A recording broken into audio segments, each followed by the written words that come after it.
Dulu masih saya kecil, masa-masa sekolah, saya itu kan ikut orang, dipungut orang gitu.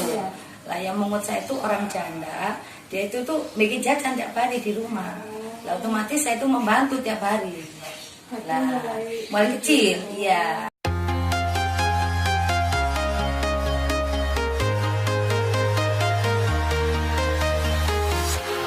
Walking alone, the streets are empty. The only thing I can see is my own silhouette. I'm getting stronger, step by step.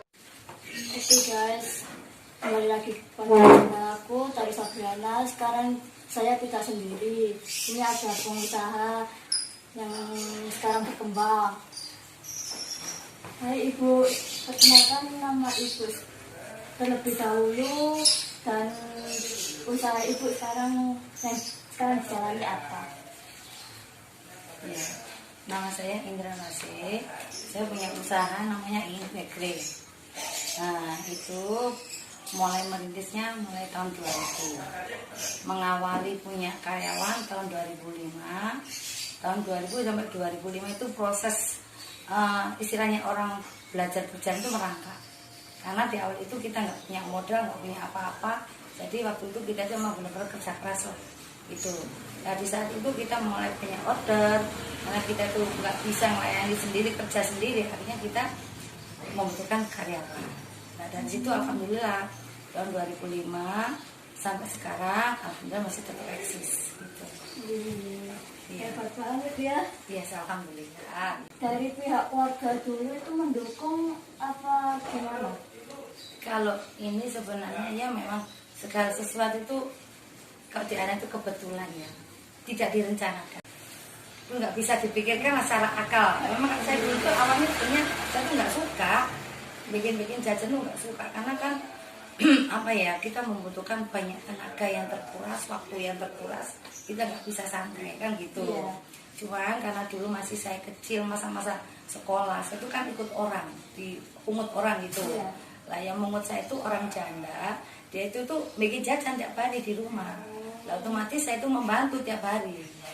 Lah mulai kecil, ya kita rumah tangga, maaf ya kita itu sejarah kan penting, kan kadang untuk mensupport kan begitu.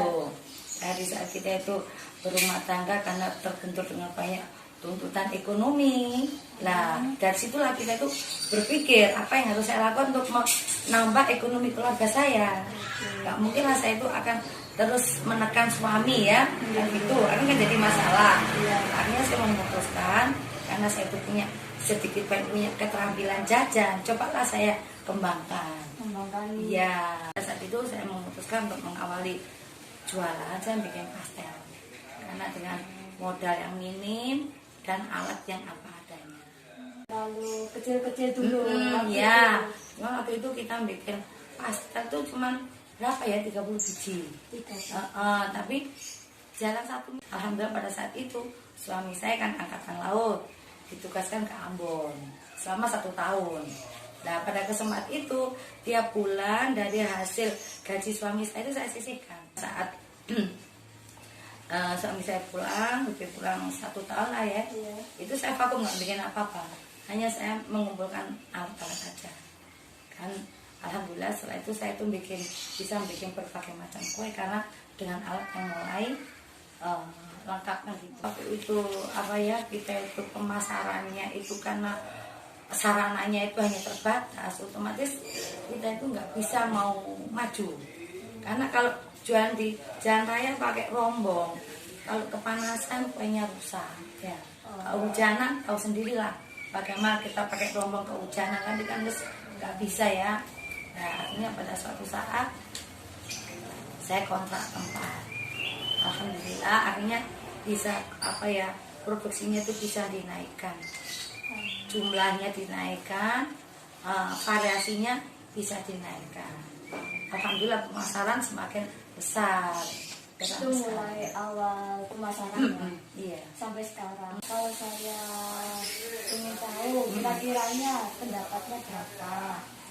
Ya mohon maaf ya, ini bukannya kalau kita lihat omset, itu omset kotor ya, itu bisa sampai 200 juta bisa.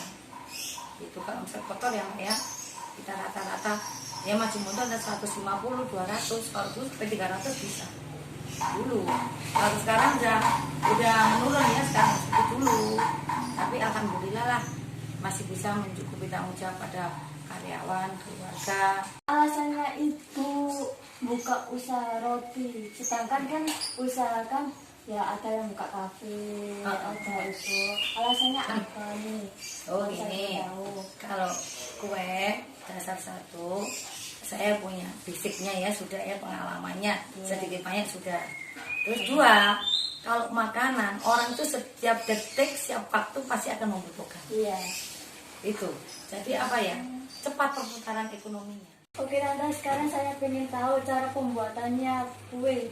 Oh iya. Ini ya, ini kan kue yang saya buat kan macam-macam. Iya. Ini saya ambil contoh satu aja, pembuatan pastry ya. Bahan dasarnya adalah tepung cakra, ya, mentega, garam, kuning telur, korvet, air, ya. Itu cara pembuatannya itu. Ini hanya kita angan-angan aja ya.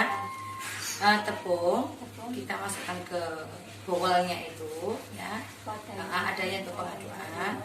Kita masuki telur, mentega, ya, sama air, sama garam, kita aduk sampai campur rata. Nah, setelah itu kita pipihkan. Habis itu kita kasih korvet. Habis itu kita gulung, kita pipihkan lagi, kasih korvet lagi. Kita pipihkan, kita kasih korvet, kita gulung lagi itu sampai tiga kali pengolesan. Selanjutnya gimana? Nah, setelah itu sudah kita melapisi 3 kali korvet, baru kita bentuk. Bentuk sesuai selera kita. Mau bisa isi kacang, isi pisang, itu sesuai, iya bisa. Itu sesuai selera kita. Sekarang dan kita itu siap untuk mengoven. Sudah gitu aja. Mengovennya itu berapa lama? Kalau ngoven itu kan kita nggak bisa mematok jam ya, karena kan kadang tergantung dari besar kecilnya. Oh, tergantung kuenya. Iya, kadang kalau bentuk kecil-kecil otomatis ya cepet. Kalau tebal ya agak lama. Motivasi buat orang yang gagal menuju kesuksesan, gimana motivasinya? Menurut ibu, motivasinya? Kalau saya, setiap orang itu tidak ada yang langsung kita itu sukses, tidak ada. Ya. Yang penting jangan pernah putus asa. Kita coba lagi, karena dari setiap kegagalan kita ambil ilmunya.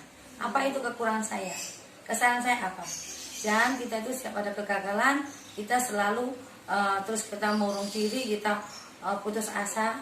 Kita harus pintar-pintar mengambil ilmunya dari kegagalan itu. Mungkin dari kekurangan-kekurangan kita yang harus kita perbaiki, itu tadilah.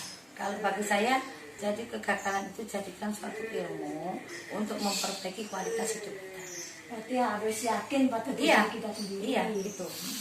So guys, baru motivasinya kalau kalian mau berjualan apa enggak, itu tergantung diri kita sendiri. Yakinlah pada kita dan yakinlah pada Tuhan Yang Maha Esa.